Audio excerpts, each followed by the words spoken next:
নিবন্ধন ছাড়ালো 14 লাখ, ফের স্পট নিবন্ধন চালুর চিন্তা। বিএনপির সমাবেশে ধাওয়া পাল্টা ধাওয়া, আটক 50।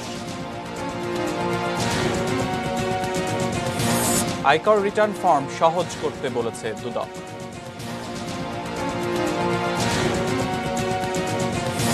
লিটন মিরাজের ব্যাটিংয়ে ফলোঅন এড়ালো টাইগাররা।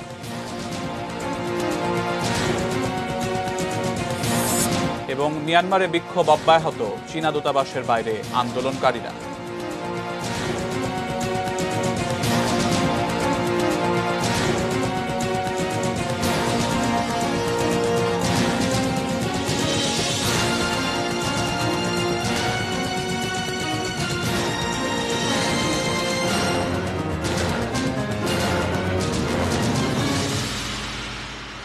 এটেন নিউজ দেখছেন, আমন্ত্রণ জানাচ্ছি 3টা নিউজ আওয়ারে। আপনাদের সাথে আছে আমি সিয়াম রেজন। এতক্ষণ সংবাদ শিরোনামগুলো শুনছিলেন। VSL angle channel HB VSL Bikrampur steel limited. এবার বিস্তারিত। 50 লাখ করোনা টিকার দ্বিতীয় চালান দেশে আসবে শিগগিরই। চুক্তি অনুযায়ী সেরাম ইনস্টিটিউট থেকে করোনার টিকা এ মাসে আসার কথা বলে জানিয়েছেন স্বাস্থ্য সেবা সচিব। আপাতত বন্ধ করে স্পট নিবন্ধনও দ্রুত চালু করা হবে বলে জানিয়েছেন তিনি। করোনা ভাইরাসের টিকার কথা এলেই সবার আগে যে প্রশ্নটি বেশিরভাগ মানুষ করছেন তা হলো কবে টিকা পাবো। এখন পর্যন্ত বাংলাদেশ সহ মাত্র কয়েকটি দেশ তাদের অধিকাংশ নাগরিককে টিকার আওতায় আনার সুনির্দিষ্ট একটি লক্ষ্য ঠিক করতে পেরেছে। করোনার টিকা নেওয়া মানুষের সংখ্যা প্রতিদিনই বাড়ছে। করোনার টিকার প্রতি যে আগ্রহ প্রবণতা, সেটি আসলে রেজিস্ট্রেশনের সংখ্যা লক্ষ্য করলেই দেখা যায়। 14 লক্ষের বেশি মানুষ করোনার টিকা পেতে নিবন্ধন করেছেন, 2 লক্ষের বেশি মানুষ করোনার টিকা পেয়েছেন। বিশেষজ্ঞরা বলছেন করোনার টিকার যে প্রথম ডোজ সেটি বাংলাদেশে শেষ হবে আগামী 14 থেকে 15 দিনের মধ্যেই। সারা দেশে 1015টি হাসপাতালে এই মুহূর্তে করোনা টিকাদান কর্মসূচি চলছে। ঢাকা মহানগর সহ ঢাকা জেলার জন্য 6,48,000 টিকা বরাদ্দ রাখা হয়েছে। এ পর্যন্ত মহানগর সহ ঢাকা জেলায় মোট 1,39,989 জনকে টিকা দেওয়া হয়েছে। অবশিষ্ট আছে 5,08,011টি টিকা। ঢাকায় কেন্দ্র হিসেবে এ পর্যন্ত সবচেয়ে বেশি টিকা দেওয়া হয়েছে বঙ্গবন্ধু শেখ মুজিব মেডিকেল বিশ্ববিদ্যালয়ের টিকাদান কেন্দ্রে। 7,000-এরও বেশি মানুষ নিবন্ধনের মাধ্যমে টিকা নিয়েছেন বিএসএমএমইউতে। পার বুথ আমাদের ক্যাপাসিটি দিনব্যাপী 150, তার মানে 8টা বুথে টোটাল 1200 আমরা দিতে পারি। কিন্তু আমাদের এই প্রতিষ্ঠানের মানুষের আস্থা এত বেশি যে আপনারা জানেন যে গতকাল আমাদের টোটাল ছিল হচ্ছে 1483, তার আগের দিন আমাদের ছিল 1893, এবং কোনোদিনই আমরা 1200-এর ভিতর স্থির থাকতে পারছি না। 11 ফেব্রুয়ারি সারা দেশে টিকা নেন 51,000-এরও বেশি মানুষ। টিকা নেওয়ার বর্তমান ধারা অব্যাহত থাকলে অবশিষ্ট টিকার প্রথম ডোজ শেষ হতেও খুব বেশি সময় লাগবে না। তাই শনিবার থেকে রাজধানীর বিভিন্ন হাসপাতাল পরিদর্শন ও টিকা নেওয়ার হার পর্যবেক্ষণ করছেন স্বাস্থ্য সচিব ও অধিদপ্তরের কর্মকর্তারা। বলছেন টিকার কোনো সংকট হবে না। আমরা আরো একদিন দেখব, যদি দেখি যে হ্যাঁ একেবারেই মেসেজ বা অনলাইনে কোনো ক্রমেই তারা ঢুকতে পারছে না, একেবারে ইল্ডারলি 80 ইয়ার্স ওল্ড বা অ্যাবাভ, তাদের জন্য আমরা কিছু একটা করতে পারি কিনা স্পটে, সেটাও আমরা ঘুরে ফিরে দেখব। আমাদের পরের যে চালানটা যেটা আসার কথা সেটা আমরা যথাসময়ে পাবো। আমরা এখন যেভাবে দিতে চাচ্ছি, আমরা এই গতিতে যদি যাই তা ইনশাল্লাহ আমাদের কোনো সমস্যা হবে না। সরকারের হাতে ছিল 70 লাখ টিকা। এই টিকা 2 ডোজ করে 35 লাখ মানুষকে দেওয়ার পরিকল্পনা করেছে স্বাস্থ্য অধিদপ্তর। আগামী 10 থেকে 15 দিনের মধ্যেই সারা দেশে প্রথম ডোজের টিকা দেওয়া শেষ হবে। আহমেদ রাব্বি তানিম, এটিএন নিউজ, ঢাকা। জিয়াউর রহমানের বীরুত্তম খেতাব প্রত্যাহারের প্রতিবাদে প্রেসক্লাবে বিএনপির সমাবেশে ধাওয়া পাল্টা ধাওয়ার ঘটনা ঘটেছে। সমাবেশ চলাকালে পুলিশ আর নেতাকর্মীদের মাঝে ধাওয়া পাল্টা ধাওয়া শুরু হলে পুলিশের দিকে ইটপাটকেল ছুঁড়ে নেতাকর্মীরা। আটক করা হয়েছে 50 নেতাকর্মীকে। এক পর্যায়ে পুলিশ লাঠিচার্জ করলে বিচ্ছিন্নভাবে ছড়িয়ে পড়ে নেতাকর্মীরা। সমাবেশকে ঘিরে অপ্রীতিকর পরিস্থিতি এড়াতে বিপুল সংখ্যক পুলিশ মোতায়েন করা হয়। এর মধ্যে প্রেসক্লাবের সামনের রাস্তায় যান চলাচল স্বাভাবিক রাখতে গিয়ে পুলিশের সঙ্গে নেতাকর্মীদের বাকবিতণ্ডা হয়। এরপর ধাওয়া পাল্টা ধাওয়ার ঘটনা ঘটে। এর আগে সমাবেশে প্রধান অতিথি খন্দকার মোশাররফ হোসেন বলেন, বর্তমান সরকারের কোনো এখতিয়ার নেই খেতাব বাতিল করার। নতুন করে খেতাব দেওয়ার ক্ষমতা না থাকলে তা বাতিল করারও ক্ষমতা নেই।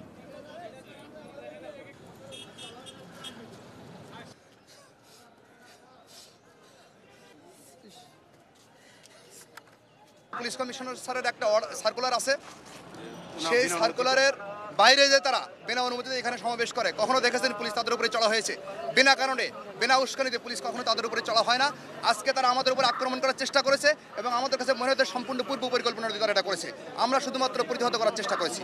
তারা যদি আগের মতো একটা লেন ছেড়ে সমাবেশ করতো, মানুষের যেন দুর্ভোগ না তৈরি করতো এবং পুলিশের উপর আক্রমণ না করতো, কোনোভাবে কোনো ধরনের বিবাদ বা সংঘর্ষ এখানে হতো বলে আমরা মনে করি না। সহজ আয়কর রিটার্ন ফর্ম চাই দুর্নীতি দমন কমিশন দুদক। ইতোমধ্যে এক খসড়া তৈরি করে রাষ্ট্রপতির দপ্তরে পাঠানো হয়েছে।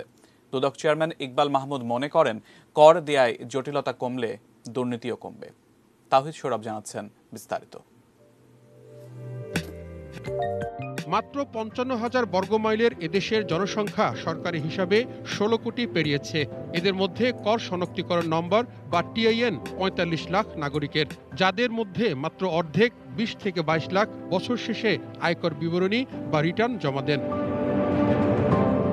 এনবিআর এর তথ্য অনুযায়ী করদাতাদের বড় অংশই সরকারি চাকুরিজীবী। বেতন প্রদানের সময়ে তাদের কাছ থেকে পেরোল ট্যাক্স কেটে রাখা হয়। অন্যদিকে যারা বছর শেষে রিটার্ন জমা দেন, তাদের কম বেশি ১০% শূন্য রিটার্ন প্রদান করেন, মানে তারা কোনো কর দেন না।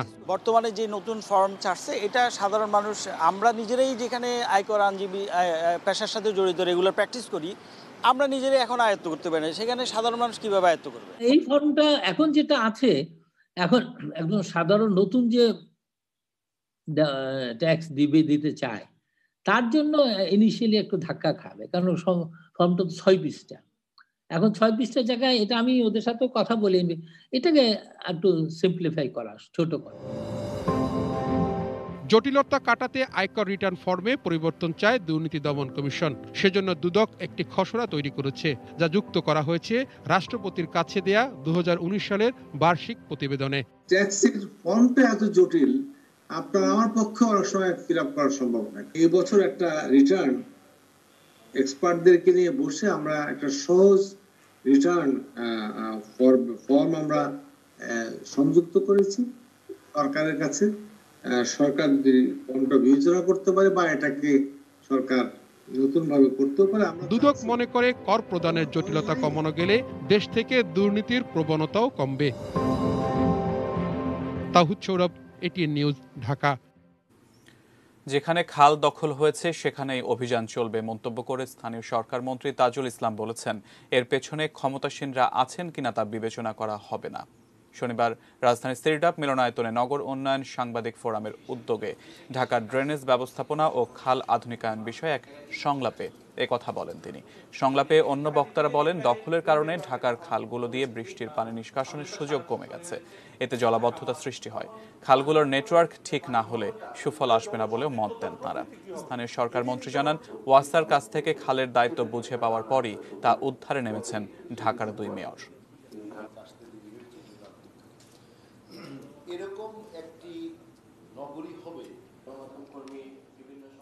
এবারে গালফ অয়েলের সৌজন্যে Bangladesh West Indies cricket series প্রসঙ্গ।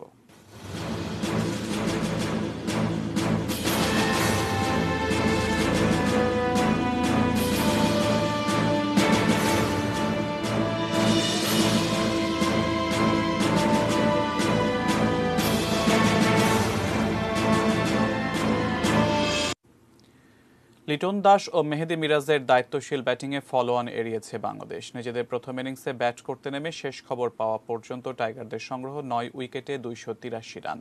ঢাকা টেস্টে তৃতীয় দিনের ফলো-অনের সংখ্যা এড়ানোর দায়িত্ব কাঁধে নিয়ে ক্রিজে নামেন লিটন ও মেহেদী। লাঞ্চের পর তাদের সাবধানী ব্যাটিংয়ে 250 ঘর পেরিয়েছে বাংলাদেশ। এখনো পর্যন্ত ঠিকঠাকভাবে দায়িত্ব পালন করছে, অর্ধশতক তুলে নিয়েছেন 2 ব্যাটসম্যানই। এর আগে দ্বিতীয় দিনের 4 উইকেটে 105 রান নিয়ে ব্যাট করতে নামে বাংলাদেশ। দিনের শুরুতে স্পিনার কর্নওয়েলের বোলিং ঘূর্ণির কাছে নিজেদের উইকেট বিলিয়ে দিয়ে এসেছেন মুশফিক ও মিথুন। যদিও আউট হওয়ার আগে এই 2 ব্যাটসম্যান গড়েন 71 রানের জুটি। ব্যক্তিগত 15 রানে মিথুন এবং অর্ধশত তুলে কর্নওয়েলের তৃতীয় শিকারে পরিণত হন মুশফিক। এর আগে ওয়েস্ট ইন্ডিজ প্রথম ইনিংসে থামে 409 রানে।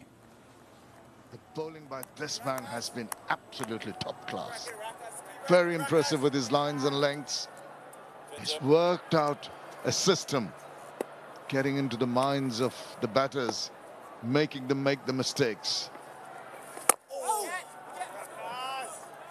I was a tad surprised with that attempted sweep that was attempted by Liton Dash, and he got the inside part of the bad deflection to the pad. Tajil does well to chop it. এবারে Myanmar প্রসঙ্গ। মিয়ানমারে সামরিক অভ্যুত্থানের বিরুদ্ধে আজ অষ্টম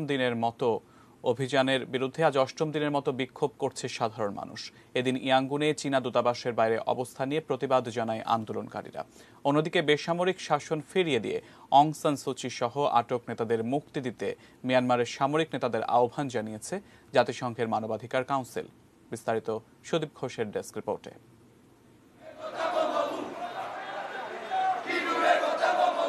সেনা শাসকদের হুঁশিয়ারি উপেক্ষা করে অভ্যুত্থান বিরোধী আন্দোলন চালিয়ে যাচ্ছে মিয়ানমারের সাধারণ মানুষ। প্রতিদিন এতে সামিল হচ্ছে বিভিন্ন পেশাজীবী সংগঠন। শুক্রবার সকাল থেকেই ইয়াঙ্গুনে চীনা দূতাবাসের বাইরে জড়ো হয়ে বেসামরিক শাসন ফিরিয়ে দেওয়ার দাবিতে সরব হন গণতন্ত্রপন্থীরা। সূচি দল এনএলডি সমর্থকরা মনে করেন, নির্বাচিত সরকারকে উৎখাত করে সেনাবাহিনীর ক্ষমতা গ্রহণ প্রক্রিয়ায় চীনের সায় রয়েছে। কেবল ইয়াঙ্গুনেই নয়, আন্দোলনকারীরা রাজধানী নেপিদো, মান্দালয় সহ কয়েকটি শহরে অভ্যুত্থান বিরোধী স্লোগানে প্রকম্পিত করছে রাজপথ। তাদের হাতে শোভা পাচ্ছে সামরিক সরকার বিরোধী নানা প্ল্যাকার্ড। এদিকে যুক্তরাজ্য ও ইউরোপীয় ইউনিয়নের অনুরোধে শুক্রবার জাতিসংঘের মানবাধিকার কাউন্সিলের বিশেষ অধিবেশনে মিয়ানমারের বিষয়ে একটি প্রস্তাব গৃহীত হয়। এতে মিয়ানমারে নির্বিচারে আটক ব্যক্তিদের ছেড়ে দিতে এবং নির্বাচিত সরকার ফিরিয়ে দেওয়ার আহ্বান জানানো হয়। অধিবেশনের শুরুতে জাতিসংঘে যুক্তরাজ্যের রাষ্ট্রদূত জুলিয়ান ব্রাইট হোয়াইট বলেন, শান্তিপূর্ণ বিক্ষোভকারীদের উপর অস্ত্র ব্যবহার কোনোভাবেই গ্রহণযোগ্য হতে পারে না।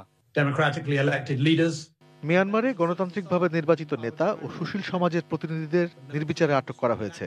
মানুষের মত প্রকাশের অধিকারকে খর্ব করা হয়েছে। আমরা আমাদের প্রস্তাবে সেনা শাসকদের সুস্পষ্ট বার্তা দিতে চাই, তা হলো অবিলম্বে জরুরি অবস্থা তুলে নিতে হবে এবং বন্দীদের মুক্তি দিতে হবে। এছাড়া বেসামরিক শাসন ফিরিয়ে দিতে আলোচনা শুরু করতে হবে। মিয়ানমারে গত নভেম্বরের নির্বাচনে ভোট জালিয়াতির অভিযোগ তুলে এবছর 1 ফেব্রুয়ারি নতুন পার্লামেন্ট বসার দিনে ক্ষমতা দখল করে সেনাবাহিনী। সেই সঙ্গে 1 বছরের জন্য জরুরি অবস্থা জারি করে সামরিক জান্তা। এরপর সূচি সহ শীর্ষ রাজনীতিবিদ, সুশীল সমাজের প্রতিনিধি ও পেশাজীবী সংগঠনের নেতাদের আটক করা হয়। গত কয়েকদিনে শক্তি প্রয়োগ করে আন্দোলন দমনের চেষ্টাও করছে জান্তা সরকার। Sudip Ghosh, desk report, ET news. 3টা নিউজ আওয়ার দেখছেন। এবারে সময় হলো বায়জিৎ স্টিল বিরতি নেবার, ফিরে অন্যান্য খবরের সাথে আরো যা থাকছে। সুনামগঞ্জের হাওরে শুরু হয়নি বাঁধ নির্মাণ, শঙ্কায় কৃষকরা। ভালোবাসা দিবস ঘিরে প্রাণচাঞ্চল্য ফ্যাশন হাউসে।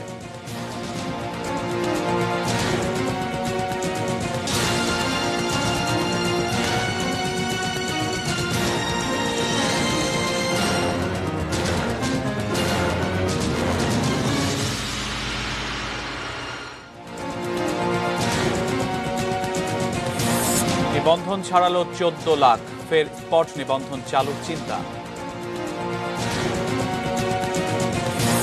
বিএনপির সমাবেশে ধাওয়া পাল্টা ধাওয়া, আটক 50।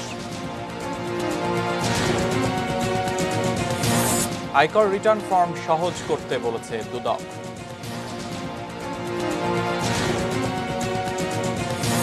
লিটন মিরাজের ব্যাটিংয়ে ফলোঅন এড়ালো টাইগাররা।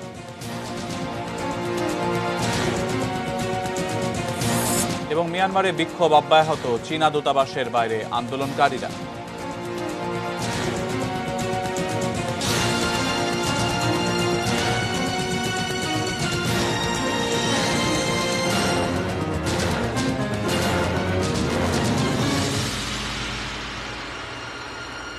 বিরতির পর আমন্ত্রণ 3টা নিউজ আওয়ারে। এতক্ষণ শিরোনামগুলো শুনছিলেন।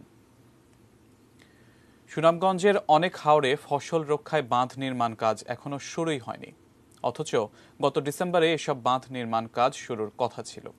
ফলে বর্ষা মৌসুমে হঠাৎ পাহাড়ি ঢলে ফসল তলিয়ে যাওয়ার পাশাপাশি বন্যারও আশঙ্কা করছেন কৃষকরা। সুনামগঞ্জ প্রতিনিধি পঙ্কজদের পাঠানো তথ্য ছবিতে ডেস্ক রিপোর্ট। সুনামগঞ্জের 11টি উপজেলায় 52টি হাওর রয়েছে। এসব হাওরের 2,23,300 হেক্টর বোরো জমির ফসল রক্ষায় 612 কিলোমিটার বাঁধ সংস্কার ও মেরামতের জন্য প্রাথমিকভাবে ৬২ কোটি টাকার অনুমোদন পেয়েছে স্থানীয় পানি উন্নয়ন বোর্ড। কিন্তু এখনও অনেক বাঁধেই শুরু হয়নি মেরামত কাজ। অন্যান্য বছর এর চাইতে আরও 15-20 দিন আগে কাজ শুরু হয়। আমরা তো জমি করতেছি, চাষ করতেছি, এখনও পিআইসির কাজ বা বেড়িবাঁধের কাজ এখনও শুরু হয় নাই। পরে করলে তো আরে পানি আইয়া আক্রমণ করবো, পানি ঢুকিয়া আমরা ধানগুলো সব বিচ্ছিন্ন হয়ে যাবো। তো আমরা এই ফসল করাতে কেন না করে পালা। এই বছর এই যে হাওরকাবাদের কাজের মনে হয় নির্ধারিত সময়ের ভিতরে মনে কাজ তোলা যাবে না। স্থানীয় কৃষক সংগঠনের নেতাদের অভিযোগ, বাঁধ মেরামতের নামে চলছে হরিলুট। আর হাওর পাড়ের কৃষকরা বলেন, সময় মতো কাজ শেষ না হলে এবারও হাওরের পানিতে তলিয়ে যেতে পারে সব ফসল। সুনামগঞ্জের একটিমাত্র ফসল বুড়ো ধান, সেই বুড়ো ফসল রক্ষা বাঁধ নির্মাণ কাজ দিমে তালে চলছে। অনেক এলাকায় প্রকল্প বাস্তবায়ন কমিটি গঠন হয়নি। এটা করে সুনামগঞ্জের বুড়ো ফসল চরম ঝুঁকিতে পড়বে। পানি উন্নয়ন বোর্ডের কর্মকর্তারা জানান, বন্যার পানি নামতে দেরি হওয়ায় বাঁধের কাজে কিছুটা দেরি হচ্ছে, তবে শিগগিরই কাজ শেষ হবে। গত অর্থবছর সুনামগঞ্জ জেলায় পরপর 4 দফা বন্যা কবলিত হওয়ায় পিআইসি গঠন সহ কাজ বাস্তবায়ন কিছুটা বিলম্বিত হয়েছে। তবে আশা করা যায় যে আমরা নীতিমালা অনুসারে 28 ফেব্রুয়ারির মধ্যে কাজসমূহ সম্পন্ন করতে পারব। আগাম বন্যা এড়াতে নির্দিষ্ট সময়ের মধ্যে হাওরের ফসল রক্ষা বাঁধের কাজ শেষ হওয়ার দিকে তাকিয়ে আছেন ভুক্তভোগীরা। Chandan Pal, desk report, ATN news. Jashore সদর উপজেলার বাহাদপুর গ্রামে চাকরির প্রলোভন দেখিয়ে এক নারীকে গণধর্ষণের অভিযোগ উঠেছে। ভুক্তভোগী নারীর অভিযোগ, খুলনার ফুলতলা উপজেলার পত্তিপুর গ্রামের মানিক কুণ্ডু তাকে চাকরি দেওয়ার আশ্বাস দেন। এজন্য 20,000 টাকা নিয়েও গত 2 মাস ধরে তালবাহানা করছিলেন। শুক্রবার নিয়োগকর্তার বাড়ি নিয়ে যাবার কথা বলে ওই নারীকে নিয়ে যশোরে যান মানিক। সেখানে আরও 2 জনকে সাথে নিয়ে ইজি বাইকে করে হাসিমপুর রওনা হন। পথে তাকে ধর্ষণ করে পালিয়ে যায় 3 অভিযুক্ত। এক পথচারী তাকে উদ্ধার করে হাসপাতালে ভর্তি করেন। অভিযোগ তদন্ত করে ব্যবস্থা নেওয়ার আশ্বাস দিয়েছে পুলিশ। রিপোর্ট আসা পর্যন্ত আমাদের ওয়েট করতে হবে। ওনাকে কনজারভেটিভ ট্রিটমেন্ট দিচ্ছি, ওনার যেগুলো পেইন আছে আর কি একটু ব্লিডিং হচ্ছে, স্টেবল আছেন, সমস্যা নাই মোটামুটি। দেখা যাক বাকিটুকু রিপোর্টের ভিত্তিতে তারপরে। চুয়াডাঙ্গায় সেপটিক ট্যাঙ্কে পড়ে তাজিম নামে এক শিশুর মৃত্যু হয়েছে। শিশুটির পরিবার জানায়, শুক্রবার সন্ধ্যায় 5 বছরের শিশু তাজিম বাড়ির পাশে খেলছিল। এই সময় প্রতিবেশী খলিলুর রহমানের ঢাকনাবিহীন সেপটিক ট্যাঙ্কে শিশুটি পড়ে যায়। রাতে বাড়ি ফিরতে দেরি হলে স্বজনরা খোঁজাখুঁজি শুরু করে। এক পর্যায়ে ওই সেপটিক ট্যাঙ্কের ভেতর থেকে শিশু তাজিমকে উদ্ধার করে তারা। পরে চুয়াডাঙ্গা সদর হাসপাতালে নিলে চিকিৎসক তাকে মৃত ঘোষণা করেন।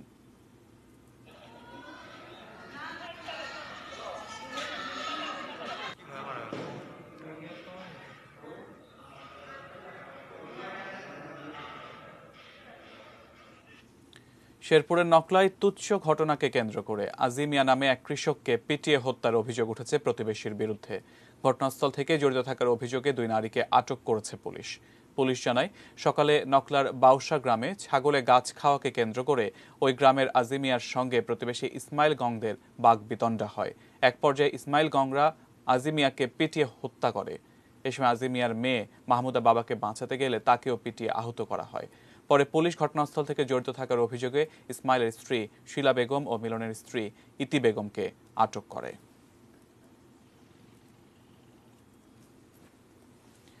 শোক সংবাদ। শহীদ সাংবাদিক সিরাজউদ্দিন হোসেনের সন্তান, বিশিষ্ট সাংবাদিক ও প্রজন্ম 71-এর সাবেক সভাপতি শাহিন রেজা নূর মারা গেছেন। কানাডার ভ্যাঙ্কুভারের জেনারেল হাসপাতালে বাংলাদেশ সময় সকাল 10:40 তিনি মারা যান। তাঁর মৃত্যুতে গভীর শোক ও দুঃখ প্রকাশ করেছেন প্রধানমন্ত্রী শেখ হাসিনা। তাঁর মরদেহ দেশে ফিরিয়ে আনার ব্যাপারে প্রধানমন্ত্রী কার্যালয়ের সাথে যোগাযোগ করা হচ্ছে বলে জানিয়েছেন তাঁর ভাই জাহিদ রেজা নূর। বলেন, দেশে আসার জন্য তিনি ব্যাকুল ছিলেন, কিন্তু অসুস্থতার জন্য পারেননি। শাহিন রেজা নূর প্রথমে কোলন ক্যান্সার ও পরে অগ্ন্যাশয়ের ক্যান্সারে দীর্ঘদিন থেকে আক্রান্ত ছিলেন। যুদ্ধাপরাধীদের বিচারের দাবিতে গণ আন্দোলনে শাহিন রেজা নূর গুরুত্বপূর্ণ ভূমিকা রাখেন। বাবাকে অনুসরণ করে নিজেও সাংবাদিকতাকেই পেশা হিসেবে বেছে নিয়েছিলেন। দীর্ঘদিন দৈনিক ইত্তেফাকে কাজ করেছেন। সবশেষ এই পত্রিকাটির কার্যনির্বাহী সম্পাদক ছিলেন তিনি। এবার সোশ্যাল ইসলামী ব্যাংক লিমিটেড বাণিজ্য সংবাদ।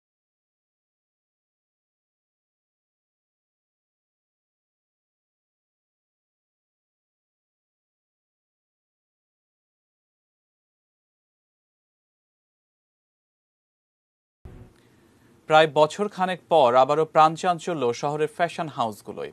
ভালোবাসা দিবস ঘিরে ফের উৎসব ভাব। বিস্তারিত দেখুন সাদিয়া ন্যান্সের রিপোর্টে।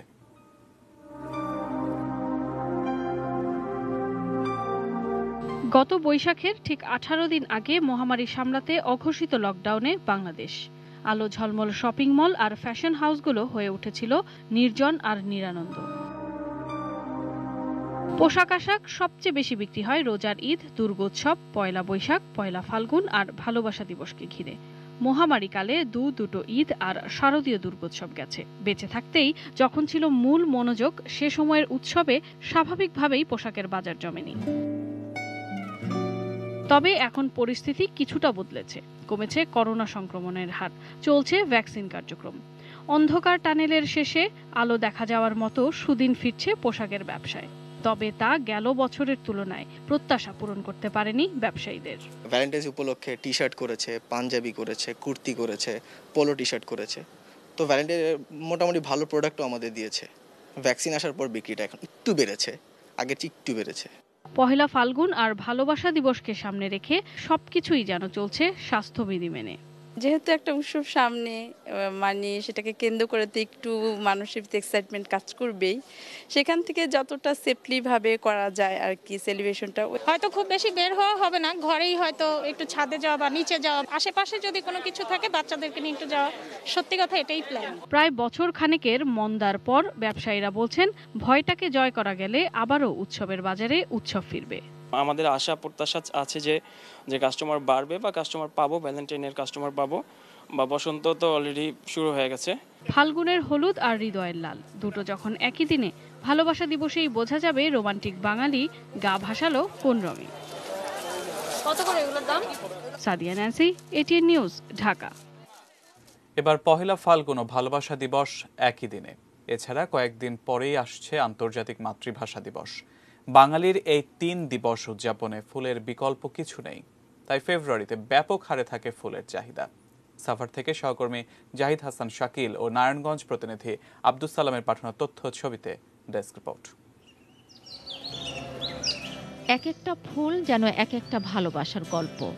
সুবাস ছড়িয়ে নিঃশেষ হয়ে ভালোবাসার সঞ্চার করাই যেন তাদের আজন্ম স্বভাব। সাভারের বিরুলিয়ায় মাইলের পর মাইল ভালোবাসার উচ্ছ্বাসে ফুটে আছে লাল গোলাপ। বিরুলিয়ার নামই পাল্টে গেছে তাদের জন্য। ভাগ্য বদলে দিয়েছে এখানকার মানুষের। মন্দা কাটিয়ে ওঠার আকাঙ্ক্ষায় তারা অপেক্ষা করছেন ফেব্রুয়ারির ফুলকেন্দ্রিক দিবসগুলোর জন্য। গোলাপ গ্রামের ফুল চাষিদের দম ফেলার ফুরসত নেই। অনেকেই ফুল বাগান পরিচর্যায় ব্যস্ত, আবার কেউ কেউ বিক্রির জন্য ফুল তুলছেন। সেই সঙ্গে দর্শনার্থীদের আনাগোনাও সামলাচ্ছেন হাসি মুখে। আমি সত্যি অভিভূত হয়ে গিয়েছি যে এত সুন্দর যে গোলাপ বাগান হতে পারে। গ্রামটা অনেক সুন্দর আর এখানে এসে সত্যি আমাদের সবার খুব ভালো লাগছে। বিরুলিয়ার ফুল যায় শাহবাগ, আগারগাঁও এবং চট্টগ্রামেও। উপজেলা কৃষি কর্মকর্তা জানান, এবার সাভারের বিরুলিয়া ও তেঁতুলছড়া ইউনিয়নে প্রায় 300 হেক্টর জমিতে ফুলের আবাদ হয়েছে। ফুল উৎপাদন ও তা বাজারজাতকরণে চাষিদের পর্যাপ্ত সহযোগিতা করা হচ্ছে। এই বছর আমরা আশা করছি যে 100 থেকে 120 কোটি টাকার মতো ফুল আমরা বিক্রি করতে পারবো ইনশাল্লাহ। এবং এই করোনাকালীন কৃষকরা যেন তাদের ক্ষতি পুষিয়ে উঠতে পারে, এই জন্য আমাদের কৃষি অফিস সার্বক্ষণিক তাদের পাশে থেকে প্রয়োজনীয় পরামর্শ দিয়ে যাচ্ছি।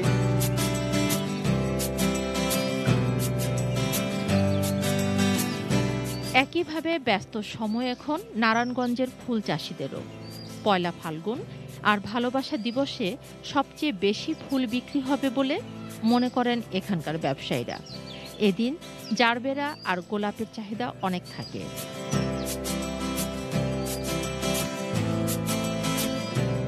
Mirza Monalisa, desk report, ATN news. এবার মেটাল প্রেজেন্টস কৃষি সংবাদ, সুজলা সুফলা।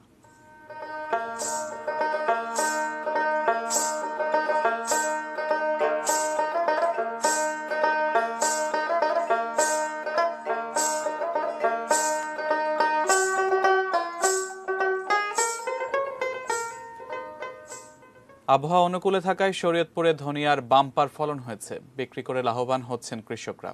ফলে এ ফসল চাষের প্রতি আগ্রহী হয়ে উঠছে জেলার কৃষকরা।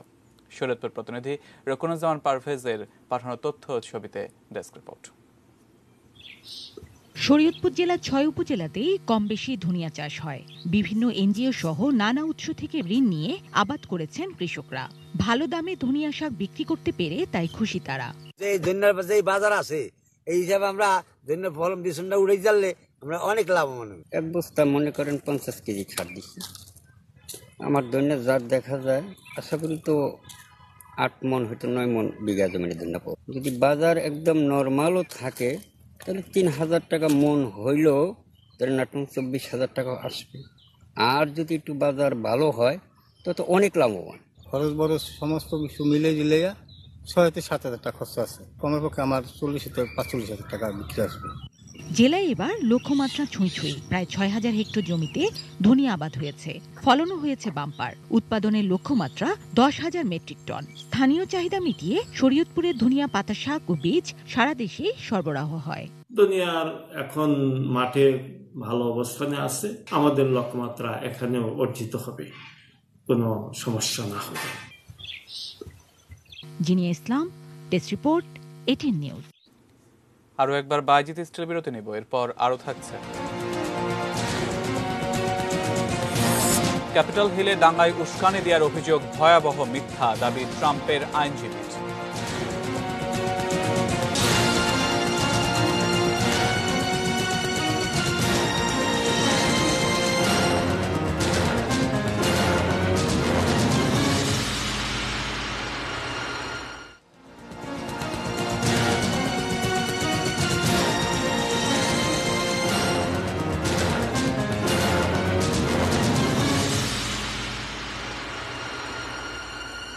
বিরতির পর আরও একবার আমন্ত্রণ 3টা নিউজ আওয়ারে ফিরেই দেশের বাইরের আরও কিছু খবর।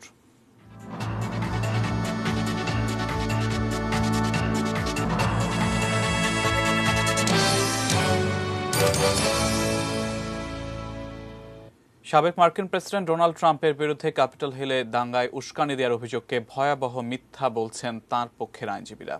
সিনেটে শুক্রবার ডোনাল্ড ট্রাম্পের অভিশংসন বিচারকালে এমন দাবি করেন তাঁরা। এ সময় তাঁরা নিজেদের দাবির পক্ষে তথ্য প্রমাণ উপস্থাপন করেন। আইনজীবী মাইকেল ভন ডার ভিন বলেন, সিনেটে ডোনাল্ড ট্রাম্পের অভিশংসন বিচার প্রক্রিয়ায় সাবেক প্রেসিডেন্টের বিরুদ্ধে ডেমোক্র্যাটদের রাজনৈতিক উদ্দেশ্য প্রণোদিত ও অসাংবিধানিক পদক্ষেপ। সিনেটে শুক্রবার অভিশংসন বিচারকালে ডোনাল্ড ট্রাম্পের পক্ষের আইনজীবীরা অস্বীকার করেন যে ট্রাম্প 6 জানুয়ারি যুক্তরাষ্ট্রের ক্যাপিটল হিলে হামলা চালানোর জন্য বিক্ষোভকারীদের প্ররোচিত করেছেন। ট্রাম্পের পক্ষের আইনজীবীরা সিনেটরদের বলেন, সাবেক প্রেসিডেন্টের নির্বাচনের ফল নিয়ে বিতর্ক করার অধিকার রয়েছে। তাদের দাবি, ক্যাপিটলে হামলার আগে ট্রাম্প যে বক্তব্য দিয়েছেন তা কোনো মতেই সহিংসতা প্ররোচিত করার মতো নয়। এটি ছিল সাধারণ রাজনৈতিক বক্তৃতা, যা শত শত বছর ধরে রাজনীতিকরা করে আসছেন। বিচারকালে ট্রাম্পের আইনজীবীরা একটি দীর্ঘ ভিডিও দেখান। এতে ডেমোক্রেটদের এমন আইনবিদও রয়েছেন যারা এখন ট্রাম্পের বিরুদ্ধে অভিশংসন পরিচালনা করছেন।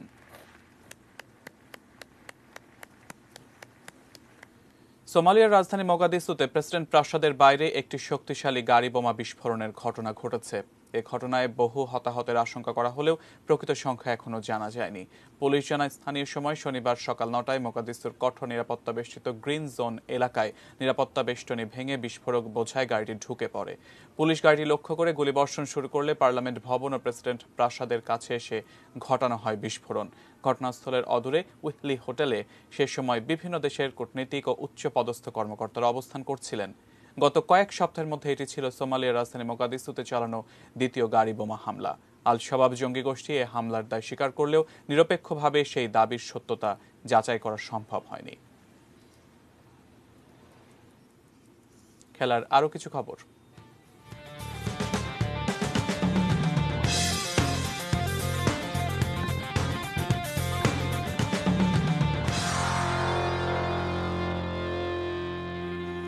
টেনিস। অস্ট্রেলিয়ান ওপেনের চতুর্থ রাউন্ড নিশ্চিত করেছেন ক্যারোলিনা মুচোভা ও সেভিতোলিনা। সেন্টার কোর্টে স্বদেশী বাছাই ক্যারোলিনা মুচোভার মুখোমুখি হন ষষ্ঠ বাছাই প্লিসকোভা। শুরু থেকে তীব্র প্রতিদ্বন্দ্বিতার মুখোমুখি হন চেক প্রজাতন্ত্রের টেনিস তারকা প্লিসকোভা। প্রথম সেট 7-5 গেমে হারেন তিনি। দ্বিতীয় সেটেও অপ্রতিরোধ ছিলেন মুচোভা। একই দর্শকের সাথে সাথে শেষ করব 3টা নিউজ আওয়ার। তবে তার আগে এক নজরে শিরোনামগুলো দেখে নেব আরও একবার। নিবন্ধন ছাড়ালো 14 লাখ, ফের স্পট নিবন্ধন চালুর চিন্তা। বিএনপির সমাবেশে ধাওয়া পাল্টা ধাওয়া, আটক 50। আয়কর রিটার্ন ফর্ম সহজ করতে বলেছে দুদক।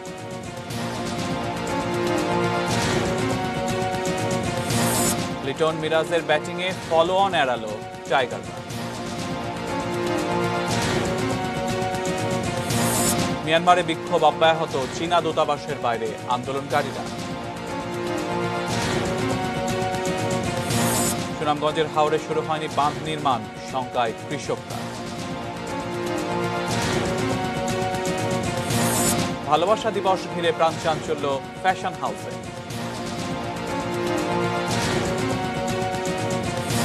এবং ক্যাপিটল হিলে দাঙ্গায় উস্কানি দেওয়ার অভিযোগ ভয়াবহ মিথ্যা, দাবি ট্রাম্পের আইনজীবী।